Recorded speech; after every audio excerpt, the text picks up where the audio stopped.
Hello बच्चों, welcome to MS class. आज की इस वीडियो में हम लोग पढ़ने वाले हैं फिजिक्स का एक बहुत ही इंपॉर्टेंट सा टॉपिक्स के बारे में, जो कि फोकस दूरी और त्रिज्या में जो संबंध होता है उन चीजों को हम लोग प्रूफ करेंगे। प्रूफ हमको क्या करना है, जो F बराबर एक फार्मूला होता है R/2, इसी बात को हम लोग क्या करेंगे, प्रूफ करेंगे। इसके लिए हम लोग ने क्या किया है, एक अवतल दर्पण का प्रयोग किया है। सबसे पहले हम लोग इस डायग्राम को समझ लेते हैं।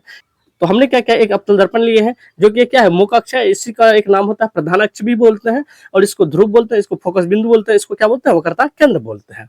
अच्छा, और इसी मुख्य अक्ष के समांतर एक हमने प्रकाश की किरण को खींचा है, और हम लोग जानते हैं जो प्रकाश किरण मुख्य अक्ष के समांतर आती है और दर्पण से टकराने के बाद वो क्या होता है, फोकस से गुजर जाती है। ठीक है, तो ठीक उसी प्रकार से यहाँ पर गुजरा है।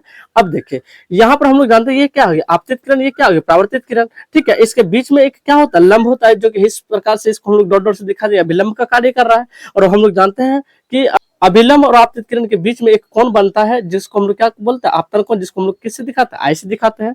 और अभिलंब और परावर्तित किरण के बीच में एक कोण, जिसे हम लोग क्या कहते हैं, परावर्तन कोण कहते हैं। और हम लोगों को ये पता है, आपतन कोण जो है परावर्तन कोण के वो क्या होता है, वो बराबर होता है।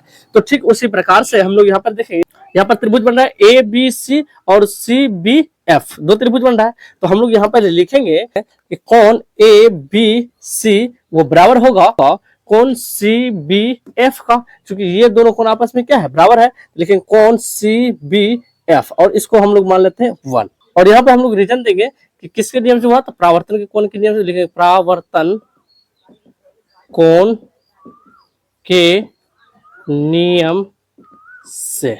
ठीक है, चलिए अब थोड़ा सा यहाँ पर आप ध्यान दीजिएगा। यदि दो समांतर रेखा है और इसके बीच में एक तिर्यक रेखा को खींचा जाता है, तो ये वाला कोण और ये वाला कोण आपस में क्या होता है, वो बराबर होता है। ठीक उसी प्रकार से देखिए, यहाँ एक समांतर किरण गया है और इसके बीच में ये एक तिर्यक रेखा खींचा गया, तो मतलब ये वाला कोण और ये वाला कोण आपस में क्या होगा, ये बराबर होगा। तो हम लोग लिखेंगे ABC, मतलब यहाँ पर लिखेंगे कोण ABC वो बराबर होगा किसका, BCF का। तो लिखेंगे कोण BCF का, और इसको इक्वेशन नंबर हम लोग मान लेते हैं 2। यहाँ पर रीजन देंगे आप किसके नियम से हुआ, तो हम लोग बोलेंगे एकांतर कोण से। ठीक है, अच्छा, तो आप लोग यहाँ पर थोड़ा सा ध्यान देंगे, समीकरण 1 था समीकरण 2 में लेफ्ट हैंड साइड जो है यहाँ पर आपस में क्या है, बराबर है। तो राइट हैंड साइड भी क्या होगा, आपस में बराबर होगा। तो हम लोग यहाँ पर इस बात को लिख सकते हैं, from equation first and second. तो यहाँ भी राइट हैंड साइड क्या हो जाएगा, ये बराबर हो जाएगा। तो लिखेंगे यहाँ पर कि कोण CBF बराबर होगा इसका कोण BCF का। ठीक है, तो अब आप लोग ध्यान से देखेंगे कि BCF यह एक त्रिभुज है, तो इसका ये वाला कोण और ये वाला कोण क्या है, बराबर है। तो और हम लोग पढ़े हैं, किसी भी त्रिभुज का जब दो कोण आपस में बराबर हो जाए, ठीक उस कोण के सामने की भुजा भी आपस में क्या होता है, वो बराबर होता है।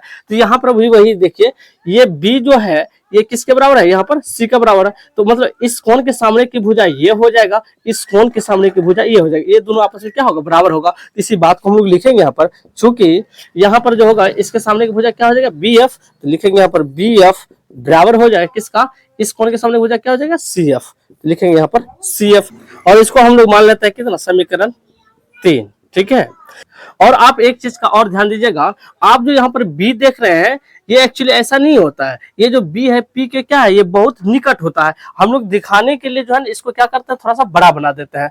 और हम लोग जानते हैं किसी एक बिंदु से यदि दो बिंदु क्या रहे, वो आपस में लगभग समांतर रहे, तो यहाँ से जो ये वाला दूरी होता है और यहाँ से जो ये वाला दूरी होता है, लगभग क्या होता है, वो बराबर होता है। मान के चलिए ये P है, ये B है, और ये क्या है, F है। इस यहाँ जो हम लोग लिखेंगे, तो मतलब PB जितना बड़ा होगा उतना ही बड़ा क्या हो जाएगा, यहाँ से PF हो जाएगा। मतलब इसके ही लगभग क्या होता है, वो बराबर होता है। ठीक है, उसी प्रकार से ये B जो है P का क्या है, बहुत निकट है। इस बात को हम लोग यहाँ पे लिख देते हैं, मानते हैं, माना कि बिंदु B जो है P के बहुत क्या है, वो निकट है। जब ये निकट है तो यहाँ हम लोग लिखेंगे ये जो BF है, GF बराबर है किसका, यहाँ पर PF का। ये हो जाएगा PF। इसको इक्वेशन नंबर हम लोग मान लेते हैं 4। थोड़ा सा यहाँ पर आप लोग ध्यान दीजिएगा, समीकरण 3 तथा समीकरण 4 को, इसका जो है लेफ्ट हैंड साइड क्या आपस में बराबर है, तो राइट हैंड साइड भी क्या हो जाएगा, इसका आपस में बराबर हो जाएगा। तो हम लोग लिखेंगे यहाँ पर फ्रॉम इक्वेशन 3 एंड 4। तो ये हो जाएगा सी एफ बराबर क्या हो जाएगा यहाँ पर पी एफ। ठीक है, अच्छा तो आपको लाना क्या है, तो आपको एफ लाना है और आर। तो एफ तो हमको यहाँ से मालूम हो जाएगा, यहाँ से देखिए यहाँ पी से लेकर के एफ तक के बीच की दूरी को हम लोग क्या कहते हैं, एफ कहते हैं। ठीक है, और देखिए सी से लेकर के पी तक, यहाँ वक्रता केंद्र से लेकर के ध्रुव तक के बीच की दूरी को हम लोग क्या कहते हैं, वक्रता त्रिज्या कहते हैं। इन चीजों को हम लोग पहले ही पढ़ चुके हैं।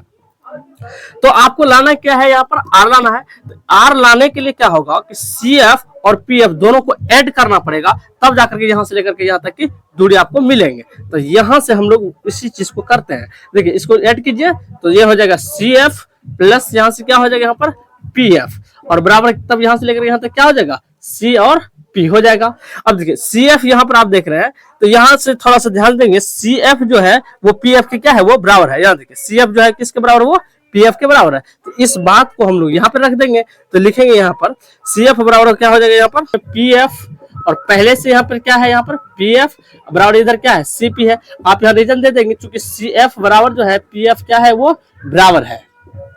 ठीक है, चलिए अब देखिए एक पी एफ और एक पी एफ दोनों कुल मिलाकर कितना हो गया, यहाँ पर 2pf, और यहाँ देखिए क्या है cp लिख दीजिए। अब यहाँ 2 है, 2 लिख दीजिए, गुना pf, p से लेकर f तक के बीच की दूरी क्या बोलते हैं हम लोग, f बोलते हैं। अब यहाँ से देखिए cp, c से लेकर p तक के बीच की दूरी क्या बोलते हैं हम लोग, r बोलते हैं। तो यहाँ हमको किसका मान निकालना, f का मान निकालना है। तो ये गुणन है, तो उस हट जाएगा, क्या हो जाएगा भाग में, तो f को इधर ही रखेंगे, r ऊपर हो जाएगा, ये 2 नीचे नहीं भाग में चल जाएगा। तो f बराबर फाइनली हमारा कितना आ गया, r/2। यही हमको सिद्ध करना था, ये सिद्ध हो गया। तो हम लोग लिखेंगे हेंस f इक्वल r/2, क्या लिखेंगे, प्रूव, PROVED। ठीक है, और उम्मीद करता आपको ये समझ में आ गया होगा, और उम्मीद करता आपको ये काफी वीडियो अच्छा लगा होगा। यदि अच्छा लगे तो लाइक करें, दोस्तों में शेयर करें। यदि इस चैनल पर पहली बार है सब्सक्राइब जरूर करें।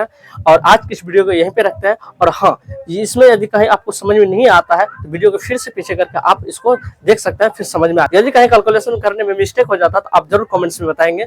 और आज की इस वीडियो को यहीं पे रखते हैं, मिलते हैं नेक्स्ट वीडियो के साथ। बने रहिए MS क्लासेस। थैंक्स।